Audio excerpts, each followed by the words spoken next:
சின்ன மருமகள்ல அடுத்து என்ன நடக்க போகுது அப்படின்னு பாத்தீங்கன்னா, ஒரு வழியா சேது குழந்தையை ஏத்துக்கிட்டாரு. குழந்தையை தூக்கி கொஞ்சமும் இதை பார்த்துக்கிட்டு இருந்த ஈஸ்வரிக்கு வயிறு எரியுது. என்னடா இது, நம்ம அன்னை பொண்ணை கல்யாணம் பண்ணி வச்சு இவன் என்னடானா குழந்தை மேல பாசத்தை பொழிஞ்சுக்கிட்டு இருக்கானே அப்படின்னு சொல்லிட்டு அப்புறம் பார்த்தா ராஜங்க கேட்குறாரு, என்ன கருப்பு இதெல்லாம் அப்படின்னு கேட்கவும், மாமா இது நான் பண்ணதான் மாமா. சேது குழந்தைய ஏற்றுக்கிறவே மாட்டேன் அப்படின்னு சொல்லிட்டு ரொம்ப கல் மனசாக இருந்தான் மாமா. அவன் பெத்த பிள்ளைய அவன் தான் பார்க்கணும் மாமா. ஒரு பிள்ளைய தமிழ்ச்செல்வி வச்சிருக்கா, இன்னொரு பிள்ளைய இவன் தானே வளர்க்கணும்.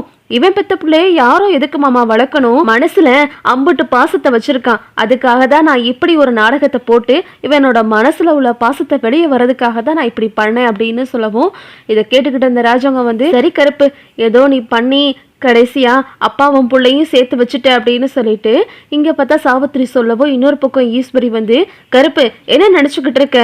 நீ இந்த வீட்டுல வேலை பார்க்குற ஆளு, என்ன உன் இஷ்டத்துக்கு பண்ணிக்கிட்டு இருக்க? சேதுதான் அந்த குழந்தைய ஏத்துக்கிற மாட்டேன்னு சொல்லிட்டான்ல, திரும்ப திரும்ப வந்து அவனை நீ ரொம்ப வந்து டார்ச்சர் பண்ணி வற்புறுத்தியா அந்த குழந்தைய நீங்களே கொடுக்குறீங்களா அப்படின்னு கேட்கவும், உடனே சேது சொல்றாரு, யாரும் என்னை வற்புறுத்தல, இது என்னோட குழந்தை, இந்த குழந்தைய நான் தான் பார்த்துக்கிறவேன் அப்படின்னு சொல்லிட்டு சேது வந்துட்டு அந்த குழந்தைய எடுத்துகிட்டு போயிடுறாரு. அப்புறம் பார்த்தா இந்த விஷயமெல்லாம் தமிழ்ச்செல்விக்கு தெரிய வருது. என்னோட குழந்தைய ஆளாளுக்கு வச்சு விளையாண்டுக்கிட்டு இருக்காங்களா, அந்த வீட்டில் என்ன நினச்சிக்கிட்டு இருக்காங்க, நான் சும்மா விட மாட்டேன், இப்போவே போய் என் குழந்தைய நான் வாங்காமல் வரமாட்டேன் அப்படின்னு சொல்லிட்டு தமிழ் ரொம்ப கோமா பேசுகிறாங்க. இதை கேட்டுக்கிட்டு இருந்த வசதி வந்து எல்லாரும் வீட்டில் உள்ளவங்க எல்லாருமே சொல்கிறாங்க, தமிழ் விடு தமிழ், அதுதான் மாப்பிள்ளையோட பாசத்தை வெளிக்கொண்டு வரதுக்காகத்தான் இப்படி ஒரு விஷயம் நடந்துச்சுன்னு கருப்பு தம்பி சொன்னா பிள்ளைல அப்படின்னு சொல்லவும், என்னம்மா பெத்த அப்பனுக்கு பாசத்தை வேற வர வைக்கணுமா? அப்படி என் குழந்தை எதுக்குமா அங்க இருக்கணும், நானே பாத்துக்கிறேன், நீங்க யாரும் எதுவுமே பேசக்கூடாது அப்படின்னு சொல்லிட்டு தமிழ் வந்துட்டு வேகமா புடவையெல்லாம் கட்டிட்டு எல்லாரையும் கூட்டிட்டு கோயிலுக்கு போயிட்டு அங்க கோயில் மணி அடிக்கிறாங்க, பஞ்சாயத்தை கூட்டுறாங்க. அப்புறம் பார்த்தா அங்க வந்துட்டு எல்லாரும் ஊர் மக்கள்லாம் கூடிடுறாங்க. என்னம்மா திடீர்னு பஞ்சாயத்தை கூட்டியிருக்க அப்படின்னு கேட்கவும், இது என்னோட குழந்தை, எல்லாத்துக்கும் தெரியும்ல, நானும் சேதுபதி அப்படின்றவரும் ஒன்னா வாழ்ந்தோம், இப்போ எங்க ரெண்டு பேர்த்துக்கும் பிரிஞ்சிட்டோம் நாங்கள் ரெண்டு பேரும். இப்போ என்னோட ஒரு குழந்தை என்கிட்ட இருக்கு, இன்னொரு குழந்தை அவர்கிட்ட இருக்கு. அவரு இப்போ ஒரு ஆளா கிடையாது, இப்போ கல்யாணம் பண்ணியிருக்காரு, என் குழந்தைய என்கிட்ட திருப்பி கொடுங்க அப்படின்னு சொல்லிட்டு தமிழ் வந்து பஞ்சாயத்துல கேட்குறாங்க. இன்னொரு பக்கம் பார்த்தா இந்த விஷயம் ராஜாங்கம் அவங்க எல்லாத்துக்குமே தெரிய வந்துடுது.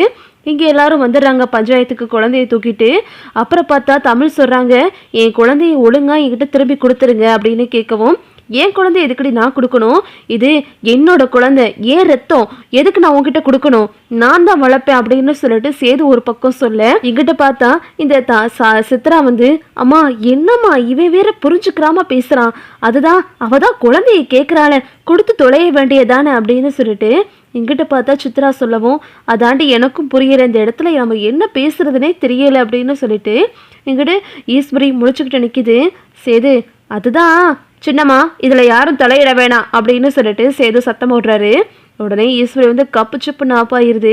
இதை பார்த்துக்கிட்டு இருந்த தாமரையும் சாவித்திரியும் வந்து, அத்தாச்சி சும்மா இருங்க, அவன் பிள்ளைக்காக அங்க போராடிக்கிட்டு இருக்கான் அப்படின்னு சொல்லிட்டு என்கிட்ட சாவித்திரி வந்து மேற்கொண்டு பேசுது. போக போக இந்த சாவித்திரி தாமரைன்ற கேரக்டர் வந்து கொஞ்சம் நல்லா ஆளாவே மாறிக்கிட்டு வராங்கன்னு தான் சொல்ல முடியும். ஒரு பக்கம் பார்த்தா தமிழ் தன்னோட குழந்தையை கொடுக்க மாட்டேன், என்னோட குழந்தைய நான் தான் வளர்ப்பேன், ரெண்டு குழந்தையும் ஏன் குழந்தை அப்படின்னு சொல்லிட்டு பிடிவாதமா இருக்காங்க. சேது வந்து என்னோட ஒரு குழந்தை என்கிட்ட தான் இருக்கணும் அப்படின்னு சொல்லிட்டு அவர் ஒரு பக்கம் பிடிவாதமா இருக்காரு. பஞ்சாயத்துல என்ன முடிவெடுக்கிறதுன்னு தெரியாம எல்லாரும் நிற்கும் போது அப்போ பஞ்சாயத்து தலைவர் சொல்றாரு, சரி தம்பி, ரெண்டு குழந்தையும் அந்த இடத்துல போடுங்க, ரெண்டு குழந்தைகிட்ட அந்த சீட்டை நம்ம குலுக்கி போடுவோம், அந்த குழந்தை எந்த சீட்டை எடுக்குதோ அந்த சீட்டு அதுபடியே நீங்க நடந்துக்கங்க அப்படின்னு சொல்றாங்க.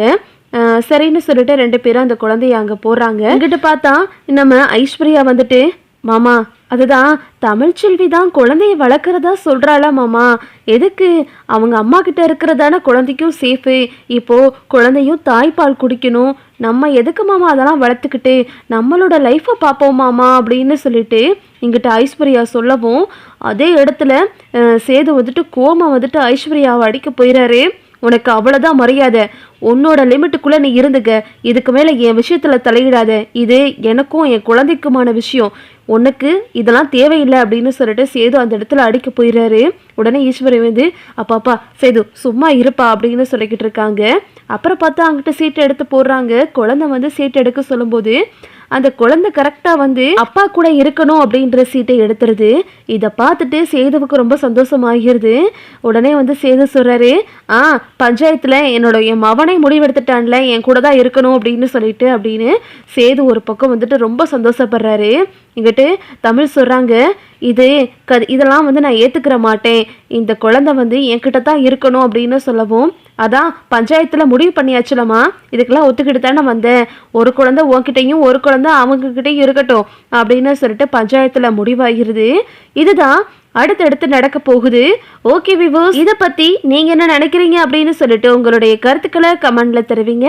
இந்த வீடியோ உங்களுக்கு பிடிச்சிருந்தா லைக் பண்ணுங்கள், ஷேர் பண்ணுங்கள், மறக்காமல் நம்ம சேனலை சப்ஸ்கிரைப் பண்ணிக்கோங்க. தேங்க்ஸ் ஃபார் வாட்சிங்.